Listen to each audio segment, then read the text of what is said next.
The Phoenix ship was an impressive size. It had 2 decks, 3 masts, and it was 73 feet long. Maybe even more impressive was how it was put together. The people that built it didn't even own hacksaws. So Laurel, why did they choose Resurrection Bay of all places to put this thing together? Well, Alexander Baranoff arrived at Kodiak in 1791. He was to manage the fur trading business for Gregory Shelikoff, who had formed the North American Company. But Baranoff was told to build ships. So when he heard the news, he thought, well, I remember a bay that I got into a while ago that was very sheltered from the Pacific storms, and he'd named it Resurrection Bay because he had discovered it during the Easter season.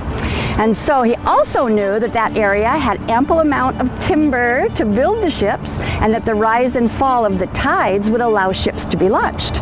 How did Baranoff pull off this task? I mean, who helped him build it? Shelikoff sent Baranoff a ship loaded with shipbuilding supplies. That included iron, rigging, sails to make one ship. Now, the captain of that vessel was a Thomas Shields, who was an American shipbuilder. And so Baranoff was told to teach the natives how to make sails, how to be riggers, and how to be blacksmiths. So Baranoff, with 23 men, 4 women, and supplies, came into Resurrection Bay on September the 19th, 1791. Now, Baranoff and Shields had to really improvise to make this. They only had hand axes for tools, and they ended up using forest moss mixed with hot pitch for caulking, and whale oil thickened with red ochre from iron deposits for the paint.